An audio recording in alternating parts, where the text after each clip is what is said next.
तो student two stroke four stroke में जो सबसे पहला डिफरेंस ये होता है कि जो थर्मोडायनेमिक साइकिल है टू स्ट्रोक की, वो पिस्टन के दो स्ट्रोक में खत्म हो जाती है। थर्मोडायनेमिक साइकिल से मतलब है इनटेक, कंप्रेशन, पावर और एग्जॉस्ट, ये चारों प्रोसेस पिस्टन के दो स्ट्रोक में खत्म हो जाती है।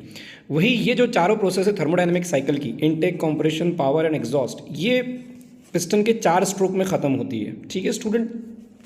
जो दूसरा सबसे इंपॉर्टेंट डिफरेंस है वो ये है कि जो फोर इसेंशियल स्टेप्स हैं थर्मोडायनेमिक साइकिल जो है, उसमें क्रैंक शाफ्ट का एक रिवॉल्यूशन हमें मिल जाता है ना।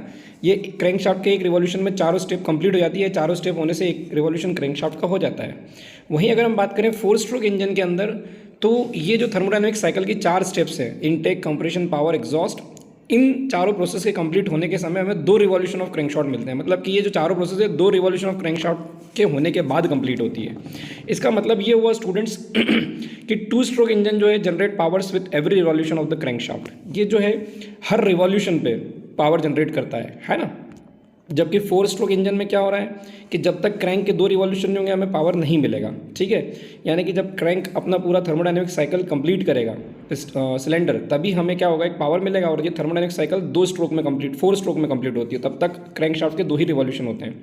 इसका मतलब है कि अगर हर रिवॉल्यूशन पे पावर जनरेट हो रहा है तो लाइटर फ्लाईव्हील की ज़रूरत है ना। हमें एनर्जी स्टोर करने की ज़रूरत नहीं, क्योंकि हर रिवॉल्यूशन पे एनर्जी मिल रही, पावर मिल रहा है ना। यहाँ पे हैवी फ्लाईव्हील लगाना पड़ेगा, क्योंकि यहाँ पे क्या हो रहा है, दो रिवॉल्यूशन घूमने के बाद पावर जनरेट होता है, तो हमें एनर्जी को स्टोर करके रखना पड़ेगा, जिससे कि क्रैंक का एक रिवॉल्यूशन हम रिक्वायर्ड एनर्जी, स्टोर एनर्जी से दे सकें।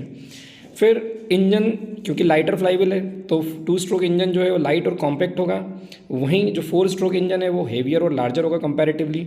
अच्छा, अब इसकी अगर हम बात करें तो इसमें जो लुब्रिकेशन होगा, टू स्ट्रोक इंजन के अंदर हमें अलग से ऑयल मिलाना पड़ता है फ्यूल के साथ, ठीक है ना।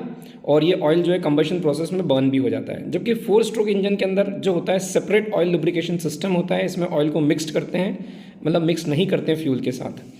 ठीक है स्टूडेंट, फिर यहाँ पे हम बात करें तो जो टू स्ट्रोक इंजन्स होते हैं ये ज़्यादा एमिशंस प्रोड्यूस करते हैं। ठीक है, इसमें हाइड्रोकार्बन्स भी होते हैं, अनबर्न्ड हाइड्रोकार्बन्स होते हैं। ऐसा इसलिए होता है क्योंकि ऑयल फ्यूल मिक्सचर जो होता है ये साथ में होता है और इनकम्प्लीट कंबशन रहता है। जबकि फोर स्ट्रोक इंजन्स की बात करें तो लोअर एमिशंस होते हैं typically as compare to two stroke, और बहुत कंट्रोल कंबशन प्रोसेस होता है, क्योंकि इसके अंदर जो है ऑयल मिक्स नहीं होता है। अगर हम एप्लीकेशन की बात करें टू स्ट्रोक इंजन की, तो टू स्ट्रोक इंजन के जो एप्लीकेशन है वहाँ पे जहाँ पे हमें हायर पावर आउटपुट ज़रूरत होता है, जैसे कि ऑल टेरेन व्हीकल्स, जो ऑफ रोड व्हीकल्स होते हैं उनमें हम टू स्ट्रोक इंजन्स को प्रेफर करते हैं।